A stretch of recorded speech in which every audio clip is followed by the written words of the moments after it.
guys, it's Lindsay. Welcome back to The Wandering Reader. Today I'm going to be doing a goals check-in sort of thing. So I tend to, as does everybody else, do a bit of a mid-year check-in when it comes to the goals that I set at the beginning of the year for my reading, and this year is no exception.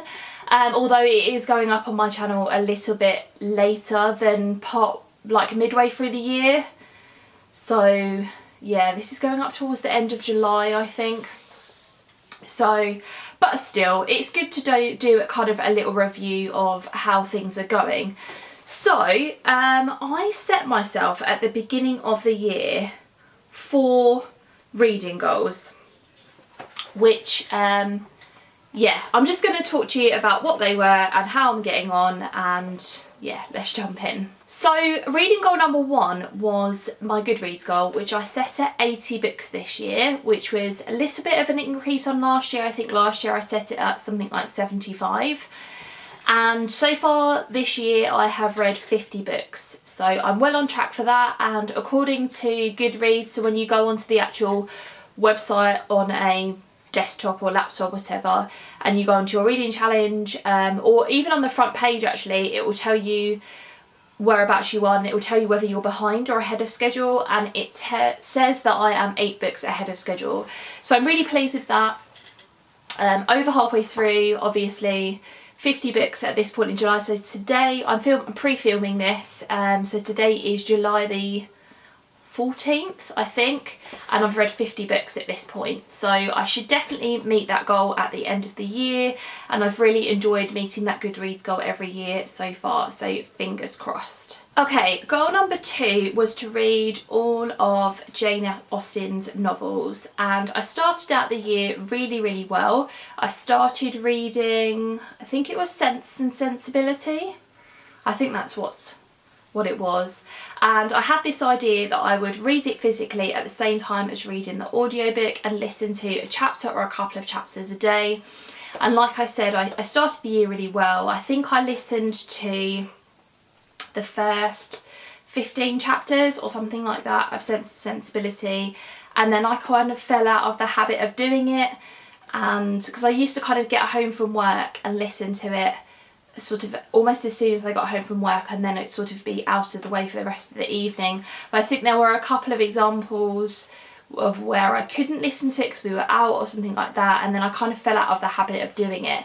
And that book has continued to sit on my TBR, or on my currently reading on Goodreads since the beginning of the year.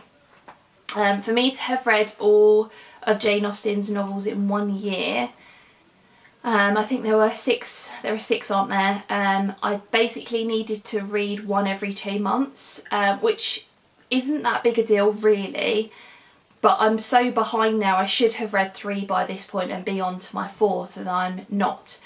So what I'm going to try and do is finish off Sense and Sensibility, and then sort of see where I am after, like how far it is through the year, how I felt about that book, and then kind of go on from there, and we'll see how that one goes. And then the 2 other goals that I had for 2019 were to do the Book Riot 2019 Read Harder Challenge and the Reading Women 2019 Challenge, and these 2 never got off the ground at all. I think, to be honest, part of the reason for that, or a lot of the reason for that, was because I found it quite overwhelming to choose what those books were going to be for each prompt, and I found like a lot of the time I was having to look at books that weren't already on my physical TBR or on my Kindle TBR, and therefore, or books that I couldn't readily get out from the library and stuff like that, and therefore it was going to be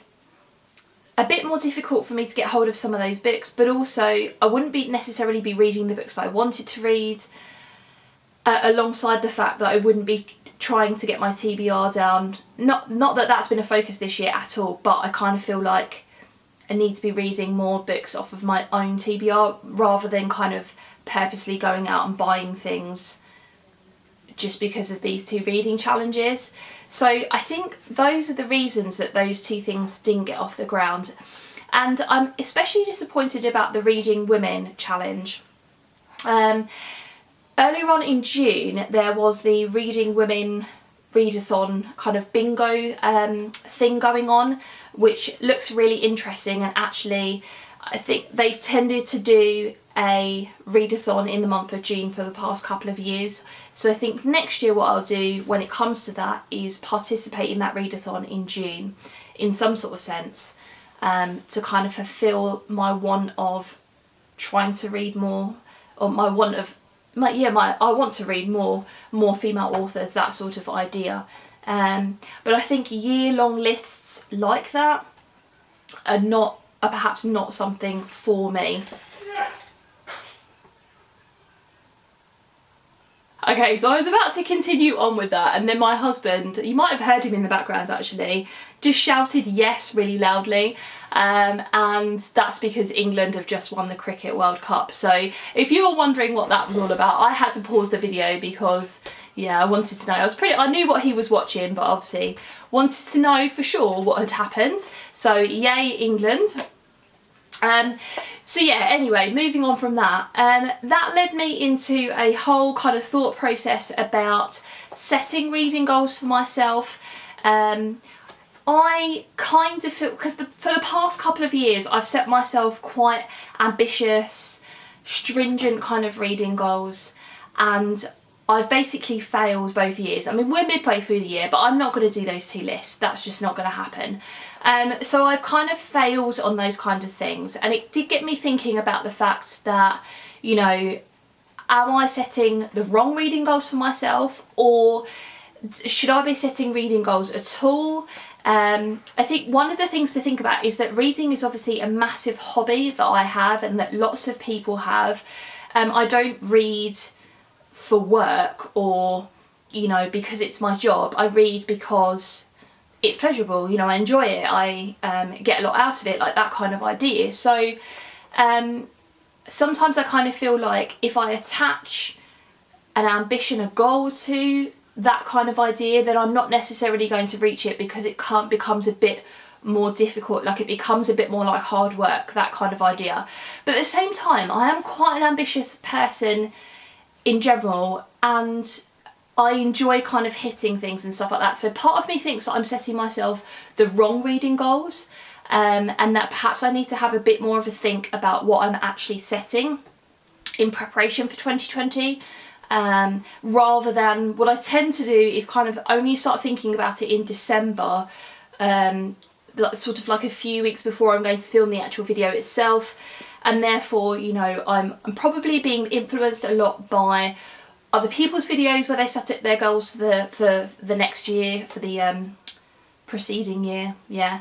So I think I'm being influenced quite a lot by that, and also I don't think I've given it enough thought as to what I'm going to do. So it was a bit of a rambly offshoot, but I think it's still sort of relevant as well.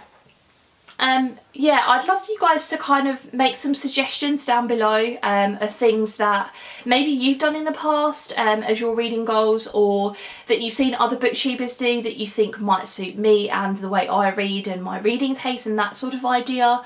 Or whether you think it's okay just to kind of set a Goodreads goal and then kind of have done with reading goals. I'd really love to get some of you guys' opinions on that, because that would really help me out.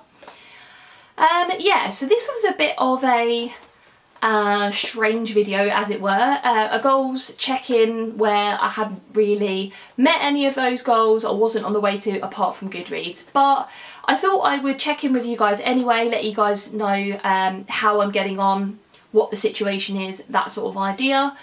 Yeah, so as always, love chatting to you in the comments below. Thanks very much for watching, and I'll see you in my next video. Bye.